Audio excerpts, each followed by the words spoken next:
Tumeshuhudia dabi ya pili katika ligi kuu ya NBC, dabi ya Kariakoo ambayo imechezwa katika duru hili la pili na ndio dabi ya mwisho katika msimu huu wa 2025-2026. Nipo na mchambuzi la system kwa ajili ya kujadili dakika 90 zilikuwa za namna gani katika dabi hii ya Kariakoo iliyochezwa katika uwanja wa Meja Jenerali Isamuhyo, ambapo wametoa sare ya kutoshana nguvu kati ya wekundu wa Msimbazi goli 2 na Young Africans goli 2. Mchambuzi la system, uko vizuri?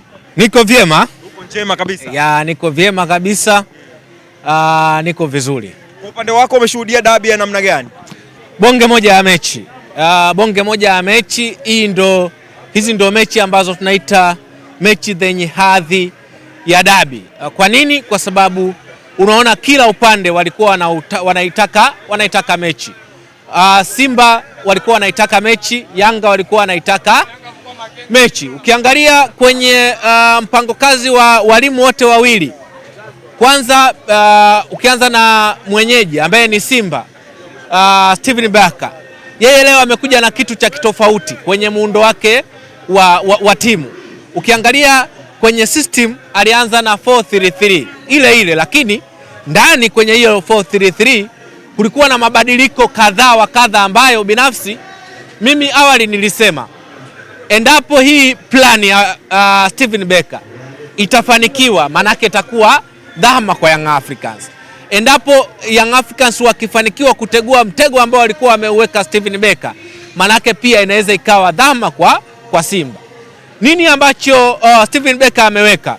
Kwa kuanza na viungo watatu, Yusuf Kagoma, Neo Maema pamoja na Inos Ruemba kwenye eneo la katikati. Kwenye eneo la ushambuliaji kuanza na Libasege, Elie Mpanzu pamoja na Clatous Chota Chama. Manake alikuwa anaitaka kuicontrol game katikati, kucheza na force number 9, lakini alitaka kuwafanya Young Africans kuwa dominate eneo la katikati, kitu ambacho unaona kwa dakika za kwanza Young Africans walianza kwa kasi sana, lakini kadri dakika zilivyokuwa zinazidi kwenda tayari Simba walikuwa wanaidominate eneo la katikati. Mwisho wa siku wakatega mtego ambao mwisho wa siku Young Africans walishindwa kutegua. Angalia zile second balls ambazo zilikuwa zinafanywa na ile tunazungumzia transition. Magoli yote mawili yamepatikana kwenye transition phase. Goli la kwanza ukiangalia Israel Mwenda alikuwa anataka kufanya build up, mwisho wa siku wakamtega pale wakamsandwich, wakachukua mpira, tayari kulikuwa na magepu kwenye lango la Young Africans. Mikimbio sahihi ya Libasege. Siku zote nilikuwa nasema kwamba Libasege akiongeza kwenye game yake movement without the ball, yani mikimbio bila mpira, ni kati ya wachezaji hatari sana kwenye kikosi cha Simba. Ni hatari kwenye kuwa na mpira kwa sababu ni mzuri kwenye kudribble akiwa na mali, huku akitransform Simba kutoka kwenye eneo la kiulinzi kwenda eneo la kiushambuliaji. Hana mpira, kuna kipindi ndio kitu pekee ambacho kilikuwa kinamfanya alikuwa anapishana na magoli mengi sana. Na ndani kwenye game yake coach kiona hicho amekiongeza kwenye game ya Libasege. Magoli mengi mawili nadhani. Angalia goli la dhidi kama sikosei Fountain Gate ama Namungo. Alifunga akiwa hana mpira. Manake ni movement without the ball, kwa sababu kuna mazingira ambayo anatengeneza chaos kwa sababu anakimbia kwenye blind spaces. Ndicho ambacho kimetokea. Ni goli ambalo lilisababishwa na eneo la transition. Goli la pili lilitoka kwenye block la Yusufu Ali Kagoma. Ukiangalia combination play ya Clatous Chota Chama pamoja na Elie Mpanzu. Bana, nianzie hapo kwanza. Ukisema Clatous Chota Chama tunasema radhi za mpira ziwe kwake. Composure ya hali ya juu. Elie Mpanzu namna ambavyo alikuwa na anticipation nzuri flop ule mpira kwa Clatous Chota Chama, akafunga lile goli la kideoni na naweza likaa goli la mwaka kwa msimu. Unaona kabisa ilikuwa ni mazingira ambayo Fadu Davis alikuwa ameitega mtego ambao coach Pedro Gonçalves alishindwa kuutegua. Lakini angalia namna ambavyo nimependa reaction ya Young Africans.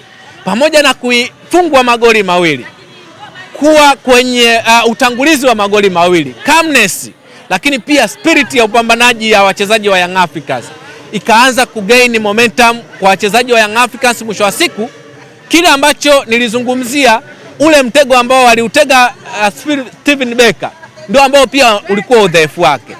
Ukiangalia kwenye mipira ya, tunazungumzia ile mipira inayozagaa, imagine magoli mawili ya Young Africans yamefungwa kwenye mipira ambayo inazagaa. Goli la Prince Mpumelelo Dube liliokotwa, goli la la Mwamnyeto pia liliokotwa kwenye ball. Magoli mawili ya Simba yalifungwa kwenye transition. Kwa hiyo ni timu ambazo zimefunga magoli mawili katika makosa mawili ya kujirudia. Manake kila kocha alikuwa ana uwezo wa kusoma madhaifu ya timu pinzani na kutumia yale madhaifu kuyacounter kuwa magoli, kitu ambacho kwa Simba wamefanikiwa, kitu ambacho kwa Yanga amefanikiwa. Nini ambacho Pedro Gonçalves